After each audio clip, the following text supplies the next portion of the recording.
An Angel in Disguise by T.S. Arthur. Idleness, vice, and intemperance had done their miserable work, and the dead mother lay cold and still amid her wretched children. She had fallen upon the threshold of her own door in a drunken fit, and died in the presence of her frightened little ones. Death touches the spring of our common humanity. This woman had been despised, scoffed at, and angrily denounced by nearly every man, woman, and child in the village. But now, as the fact of her death was passed from lip to lip in subdued tones, pity took the place of anger and sorrow of denunciation. Neighbors went hastily to the old tumble-down hut in which she had secured little more than a place of shelter from summer heats and winter cold. Some with grave clothes for a decent interment of the body, and some with food for the half-starving children, 3 in number. Of these, John, the eldest, a boy of 12, was a stout lad, able to earn his living with any farmer. Kate, between 10 and 11, was a bright, active girl, out of whom something clever might be made, if in good hands. But poor little Maggie, the youngest, was hopelessly diseased. 2 years before, a fall from a window had injured her spine, and she had not been able to leave her bed since, except when lifted in the arms of her mother. What is to be done with the children was the chief question now. The dead mother would go underground and be forever beyond all care or concern of the villagers, but the children must not be left to starve. After considering the matter and talking it over with his wife, Farmer Jones said that he would take John and do well by him now that his mother was out of the way. And Mrs. Ellis, who had been looking out for a bound girl, concluded that it would be charitable in her to make choice of Katy, even though she was too young to be of much use for several years. "I could do much better, I know," said Mrs. Ellis, "but no one seems inclined to take her. I must act from a sense of duty, expect to have trouble with the child, for she's an undisciplined thing, used to having her own way." But no one said, "I'll take Maggie." Pitying glances were cast on her wan and wasted form, and thoughts were troubled on her account. Mothers brought cast-off garments, and removing her soiled and ragged clothes, dressed her in clean attire.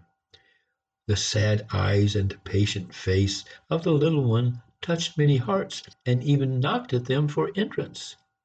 But no one opened to take her in. Who wanted a bedridden child? "Take her to the poorhouse," said a rough man, of whom the question, "What's to be done with Maggie?" was asked. "Nobody's going to be bothered with her." "The poorhouse is a sad place for a sick and helpless child," answered one. "For your child or mine," said the other, lightly speaking. "But for this brat it will prove a blessed change. She will be kept clean, have healthy food, and be doctored, which is more than can be said of her past condition." There was reason in that, but still it didn't satisfy. The day following the day of death was made the day of burial. A few neighbors were at the miserable hovel, but none followed the dead cart as it bore the unhonored remains to its pauper grave. Farmer Jones, after the coffin was taken out, placed John in his wagon and drove away, satisfied that he had done his part. Mrs. Ellis spoke to Kate with a hurried air. "Bid your sister good-bye," and drew the tearful children apart ere scarcely their lips had touched in a sobbing farewell. Hastily others went out, some glancing at Maggie, some resolutely refraining from a look until all had gone. She was alone. Just beyond the threshold, Joe Thompson, the wheelwright, paused and said to the blacksmith's wife, who was hastening off with the rest, It's a cruel thing to leave her so."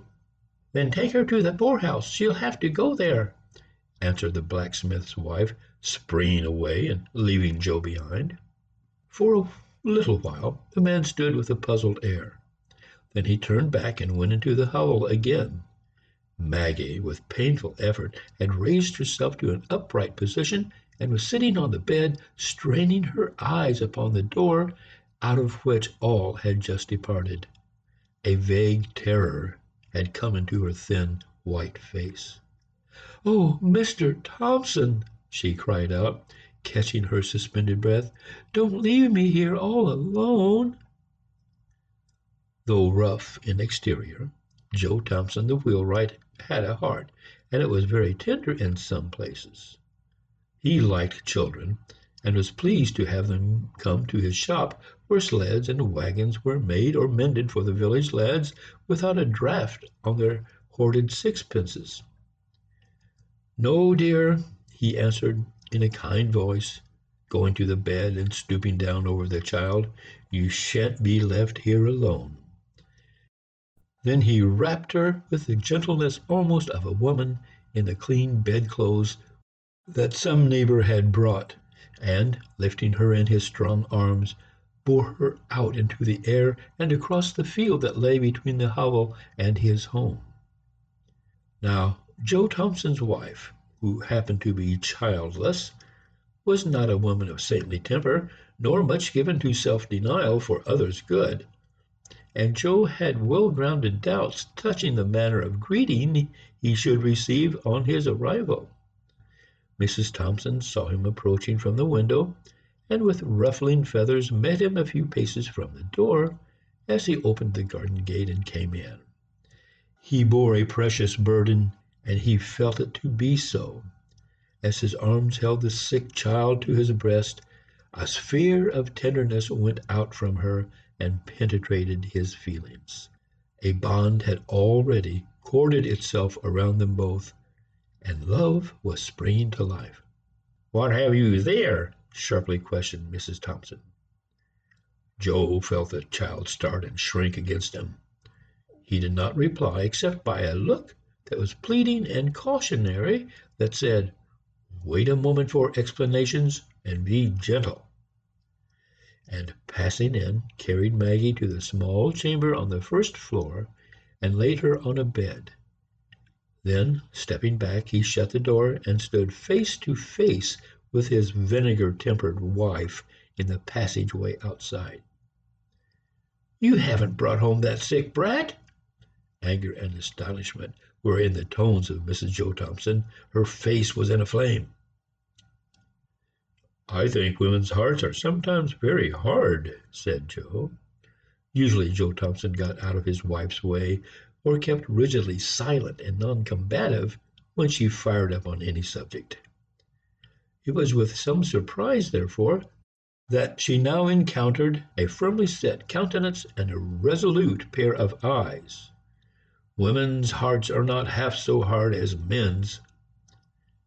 Joe saw by a quick intuition that his resolute bearing had impressed his wife, and he answered quickly and with real indignation, "Be that as it may, every woman at the funeral turned her eyes steadily from the sick child's face, and when the cart went off with her dead mother, hurried away and left her alone in that old hut with the sun not an hour in the sky." "Where were John and Kate?" asked Mrs. Thompson. Farmer Jones tossed John into his wagon and drove off. Katie went home with Mrs. Ellis, but nobody wanted the poor sick one. "Send her to the poorhouse," was the cry. "Well, why didn't you let her go then? What did you bring her here for?" "Oh, she can't walk to the poorhouse," said Joe. "Somebody's arms must carry her, and mine are strong enough for that task." "Then why didn't you keep on? Why did you stop here?" demanded the wife. "Because I'm not apt to go on fool's errands. The guardians must first be seen and a permit obtained." There was no gainsaying this. "When will you see the guardians?" was asked with irrepressible impatience. "Tomorrow."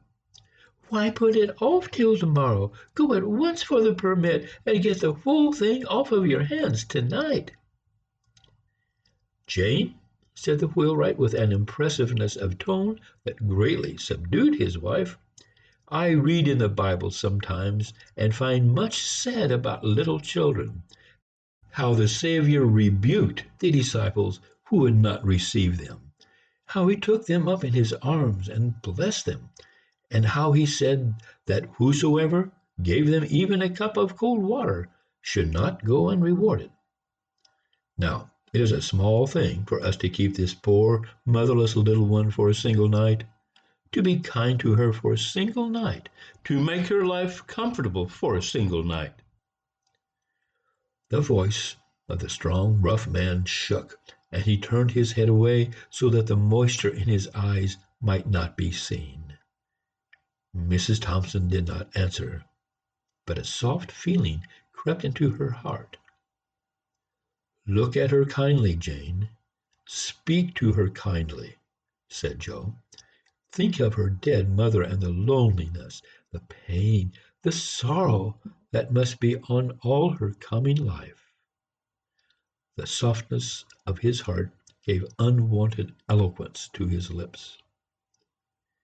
Mrs. Thompson did not reply, but presently turned toward the little chamber where her husband had deposited Maggie, and pushing open the door, went quietly in. Joe did not follow. He saw that her state had changed, and felt that it would be best to leave her alone with the child. So he went to his shop, which stood near the house, and worked until dusky evening released him from labor. A light shining through the little chamber windows was the first object that attracted Joe's attention on turning towards his house. It was a good omen. The path led him by this window, and when opposite, he could not help pausing to look in. It was now dark enough outside to screen him from observation. Maggie lay a little raised on the pillow with the lamp shining full on her face. Mrs. Thompson was sitting by the bed, talking to the child, but her back was toward the window, so that her countenance was not seen. From Maggie's face, therefore, Joe must read the character of their intercourse. He saw that her eyes were intently fixed upon his wife, that now and then a few words came as if in answers from her lips, that her expression was sad and tender, but he saw nothing of bitterness or pain. A deep-drawn breath was followed by one of relief, as if a weight lifted itself from his heart. On entering, Joe did not go immediately to the little chamber. His heavy tread about the kitchen brought his wife somewhat hurriedly from the room where she had been with Maggie. Joe thought it best not to refer to the child, nor to manifest any concern in regard to her. "How soon will supper be ready?" he asked. "Right soon," answered Mrs. Thompson, beginning to bustle about. There was no asperity in her voice. After washing from his hands and face the dust and soil of work, Joe left the kitchen and went to the little bedroom. A pair of large, bright eyes looked up at him from the snowy bed, looked at him tenderly, gratefully, pleadingly. How his heart swelled in his bosom! With what a quicker motion came the heartbeats! Joe sat down, and now, for the first time, examining the thin frame carefully under the lamplight, saw that it was an attractive face, and full of childish sweetness, which suffering had not been able to obliterate. "Your name is Maggie?" he said, as he sat down and took her soft little hand in his. "Yes, sir." Her voice struck a chord that quivered in a low strain of music. "Have you been sick long?" "Yes, sir." What a sweet patience was in her tone. "Has the doctor been to see you?" "He used to come." "But not lately?" "No, sir." "Have you any pain?" "Sometimes, but not now." "When had you pain?"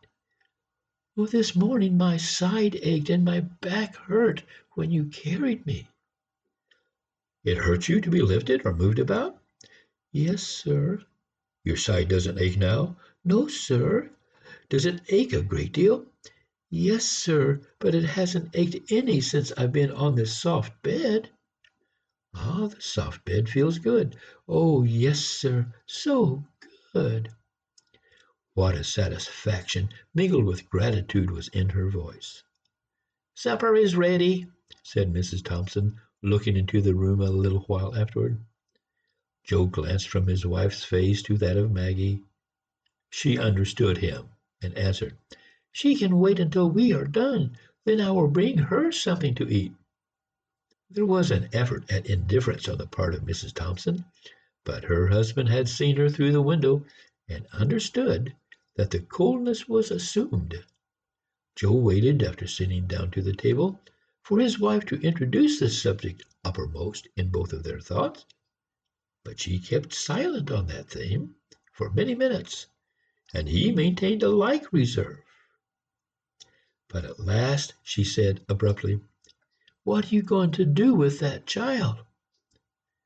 "I thought you understood me, that she was to go to the poorhouse," replied Joe, as if surprised at her question.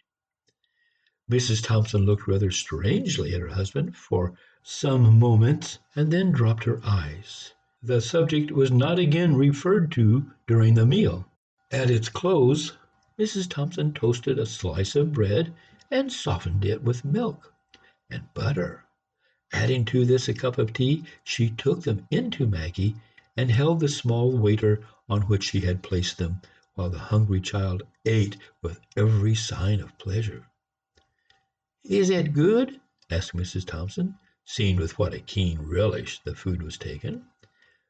The child paused with the cup in her hand, and answered with a look of gratitude that awoke to new life old human feelings which had been slumbering in her heart for half a score of years. "We'll keep her a day or two longer. She is so weak and helpless," said Mrs. Joe Thompson, in answer to her husband's remark at breakfast time on the next morning, that he must step down and see the guardians of the poor about Maggie. "Oh, she'll be so much in your way," said Joe. "I shan't mind that for a day or two. Poor thing." Joe did not see the guardians of the poor on that day, on the next, nor on the day following. In fact, he never saw them at all on Maggie's account, for in less than a week Mrs. Joe Thompson would have soon thought of taking up her own abode in the almshouse, as sending Maggie there. What light and blessing did that sick and helpless child bring to the home of Joe Thompson, the poor wheelwright!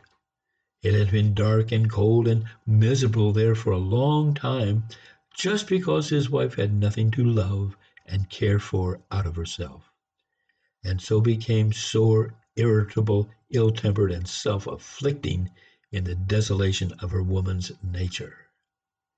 Now the sweetness of that sick child, looking ever to her in love, patience, and gratitude, was as honey to her soul, and she carried her in her heart as well as in her arms, a precious burden.